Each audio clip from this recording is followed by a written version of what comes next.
નમસ્કાર વિદ્યાર્થી મિત્રો, હું કુલદીપસિંહ રાણા સાકર પરિવાર વતી આપ સૌનું હાર્દિક સ્વાગત કરું છું. વિદ્યાર્થી મિત્રો, હસ્તકલા અને લલિત કલા વાળો આજે આપણું પ્રકરણ 2 જે છે તેમાં આપણે હસ્તકલા વિશે આપણે ભણી રહ્યા છે. હસ્તકલા એટલે હેન્ડીક્રાફ્ટ, જે હાથથી ચીજ વસ્તુ બનાવવામાં આવે, હાથ વડે, એને હસ્તકલા કહેવાય. આ હસ્તકલામાં આજે આપણે આગળનો ટોપિક ભણવાના છે ચર્મ ઉદ્યોગ.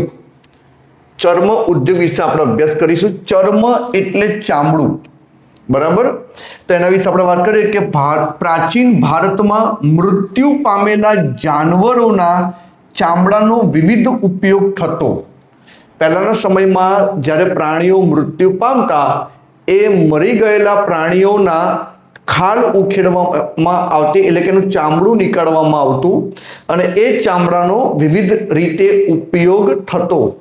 પ્રાણીના મૃત્યુ પછી પરંપરાગત રીતે ચામડું કમાવવામાં આવતું, બરાબર? મૃત્યુ પછી પરંપરાગત રીતે એટલે ટ્રેડિશનલી રીતે ચામડુંથી ઘણા બધા લોકો એનાથી કમાતા હતા.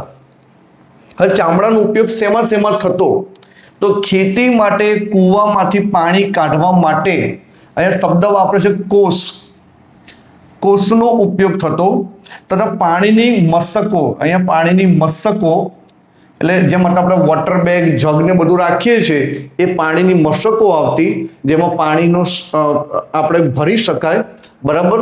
પછી પખાલોમાં ચામડાનો ઉપયોગ થતો. હવે ચામડાનો ઉપયોગ સંગીતમાં પણ થતો. સંગીતના સાધનો બનાવવામાં ચામડાનો જ ઉપયોગ થતો, જેમાં ઢોલ, નગારા, તબલા, ઢોલક જેવા સંગીતના સાધનો ઉપરાંત લુહારની ધમણો, વિવિધ પ્રકારના પગરખા અને પ્રાણીઓને બાંધવા ચામડાનો ઉપયોગ થતો, બરાબર છે? આ બધી બાબતોમાં શેનો ઉપયોગ રહેતો? ચામડાનો. ઢોલમાં જે ઉપરનું જે ઢોલ વગાડવામાં જે લેયર આવે, તબલા વગાડવામાં જે લેયર છે ચારે બાજુ, બરાબર? એ જે આપણે જેના પર આપણે તબલા વગાડીએ છીએ, ઢોલ વગાડીએ છીએ, એ જે લેયર છે એ ચામડાનું છે, બરાબર? તબલા, ઢોલક જેવા સંગીતના સાધનો. યુદ્ધમાં વપરાતી ઢાલમાં પણ પ્રાણીઓના ચામડાનો ઉપયોગ થતો. આમ ભારતનો ચર્મ એટલે ચામડાનું ઉદ્યોગ આગવું સ્થાન ધરાવતો. વિવિધ પ્રકારની ચામડાની ભરત ગૂંથણવાળી મોજડીઓ અત્યારે પણ તમે જો વારસામાં આપણે કહીએ પૂર્વજો તરફથી મળેલી અમૂલ્ય ભેટ, તો અત્યારે પણ કોઈના મેરેજ ફંક્શન હોય અને શેરવાની પહેરવાની થાય તો નીચે રાજસ્થાની મારવાડી મોજડી પહેરે છે અને એ મોજડીમાં ભરત ગૂંથણ કરેલું જોવા મળે છે, બરાબર? પછી પગરખા એટલે ચંપલ ને બૂટ ને ચામડાના જે હોય તે, ચામડાના પાકીટ, ચામડાના પટ્ટા અને ઘોડા અને ઊંટ જેવા પ્રાણીઓની પીઠ ઉપર મૂકવામાં આવતા સાજ, જેના પર આપણે બેસી શકીએ છીએ. પલાણ, લગામથી જ ઘોડો છે, બરાબર, ઊંટ છે, એ પોતે આગળ વહન કરે છે. લગામ તેમજ ચાબુક માટેની દોરી પણ ચામડાની રહેતી. તો આ ચર્મ ઉદ્યોગ ભારતનો પ્રાચીન ઉદ્યોગ જે છે એ વિશે આપણે સમજ મેળવી. એના કેટલાક ફોટોગ્રાફ્સ દ્વારા પણ આપણે સમજ વધુ મેળવી લઈએ.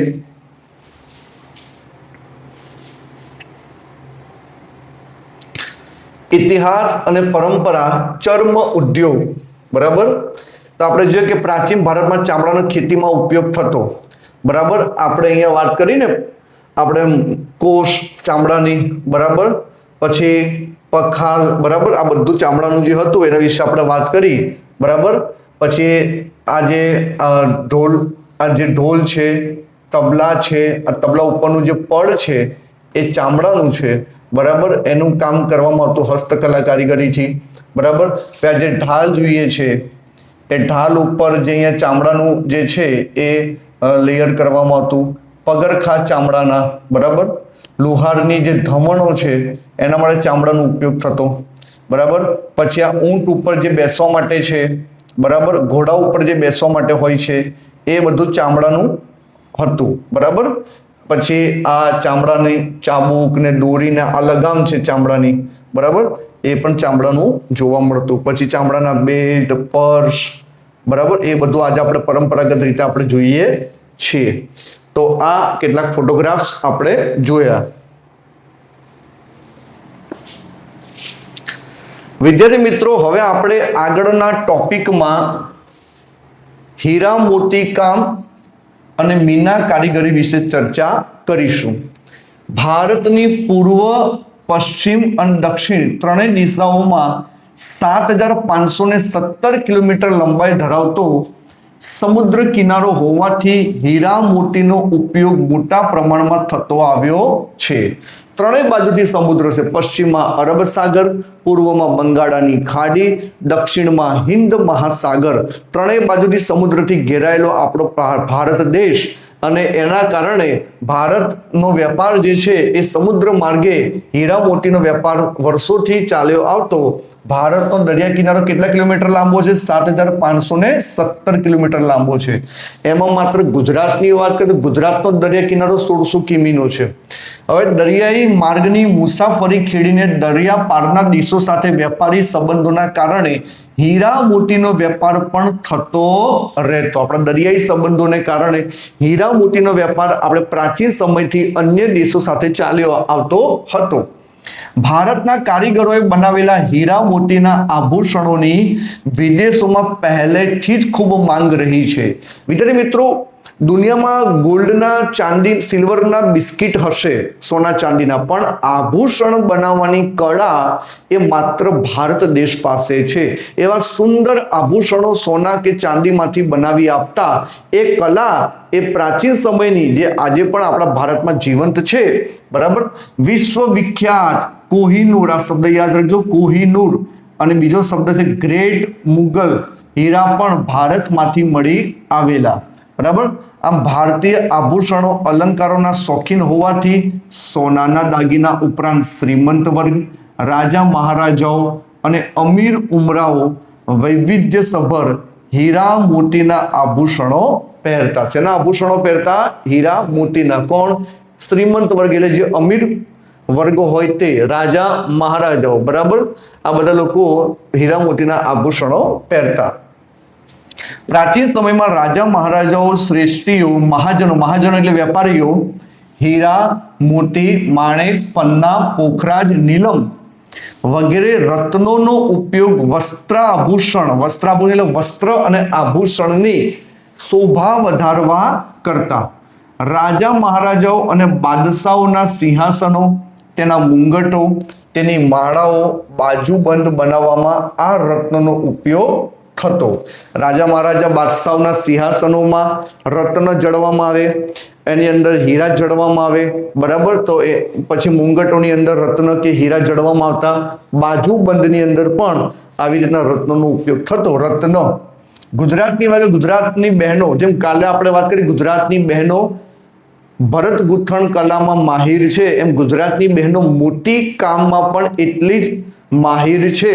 તો ગુજરાતમાં મોતી કામનો સવિશેષ ઉપયોગ થતો જોવા મળે છે.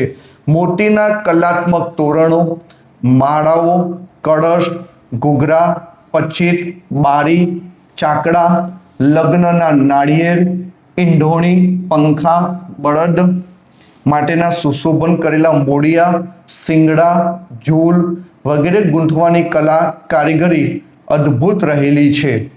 ભારતભરમાં આ સઘળી કામગીરી એ હસ્તકલા કારીગરી તરીકે પરંપરાગત રીતે આપણને જોવા મળે છે. પરંપરાગત એટલે ટ્રેડિશનલી આપણને જોવા મળે છે, બરાબર. હવે આ વાત થઈ, પહેલો પેરેગ્રાફ હીરાનો થયો, બીજો પેરેગ્રાફ મોતીકામનો થયો, ત્રીજો પેરેગ્રાફ જે છે મીના કારીગરી. મીના કારીગરી કોને કહેવાય? બરાબર સમજી લઈએ આપણે. દુનિયાભરના દેશોમાં સોના, ચાંદી તથા મીના કારીગરીની કલા કારીગરીમાં આપણો ભારત દેશ અગ્રીમ સ્થાને છે. અગ્રીમ એટલે પ્રથમ સ્થાને છે. આપણે ત્યાં સોના ચાંદીના અલંકારો જેમ કે માળા, હાર, વીંટી, એરિંગ, કંગન, ચાવીનો ઝુમખો વગેરેમાં કૌશલ્ય અને નિપુણતા ધરાવતા કારીગરો મીના કારીગરી વડે લાલ, લીલો અને વાદળી રંગનો પૂરીને આવા ઘરેણાની શોભા વધારતા હોય છે. અહીં કહેવા શું માગે છે કે જે આભૂષણો હોય એ આભૂષણોની અંદર રંગ પૂરવાની કળા, આભૂષણોમાં રંગ પૂરવાની કળા એટલે મીના કારીગરી. આ મીના કારીગરી ભારતની બહુ પ્રચલિત કારીગરી છે અને એમાં પણ લાલ, લીલો અને વાદળી રંગ પૂરવાની વિશેષ કલા જે છે રંગ પૂરવાની એ જોવા મળે છે, જે ઘરેણાની શોભા વધારવાનું કામ કરે છે. આવી મીના કારીગરીનું કૌશલ્ય ધરાવતા કારીગરો યાદ રાખજો બધા વિદ્યાર્થી મિત્રો, જયપુર, લખનઉ, દિલ્હી, વારાણસી અને હૈદરાબાદમાં સવિશેષ જોવા મળે છે. વિદ્યાર્થી મિત્રો આતુરતાથી રાહ જોતા છે કે સર ફોટોગ્રાફ પણ એના બતાવો એટલે મગજમાં પરમેનન્ટ છપાઈ જાય. તો આપણે ફોટોગ્રાફ પણ જરા જોઈ લઈએ.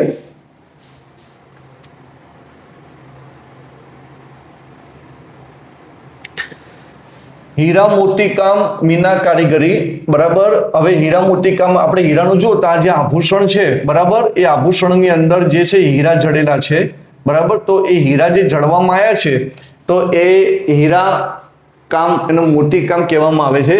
આ મોતીની માળા દર્શાવેલી છે, આપણે જોઈ શકીએ છીએ, બરાબર. આ મોતીની માળાઓ અહીંયા પણ મૂકેલી છે, બરાબર. આ તોરણોની અંદર મોતી ભરવામાં આવ્યા છે, બરાબર. પછી આ આભૂષણો જે છે એની અંદર હીરા જડવામાં આવ્યા છે. તો આવી રીતે, બરાબર, જો આ બહેનનો ગૃહ વ્યવસાય, ગુજરાતની બહેનોનો ગૃહ વ્યવસાય છે તોરણ બનાવવા મોતીકામ કરીને. તો ગુજરાતમાં મોતીકામની વિશેષતા તોરણો, કળશ, ઘૂઘરા, ઈંઢોણી એનું મોતીકામ કરવામાં આપણે માહિર હતા, બરાબર. પછી આપણે અહીંયા જોઈએ છે કે ભાઈ કલાત્મક આભૂષણ, જો અહીંયા આભૂષણનો ફોટો આપેલો છે, કોહિનૂર અને ગ્રેટ મુગલ હીરા ભારતનો ઇતિહાસ સરસ રહેલો છે, બરાબર.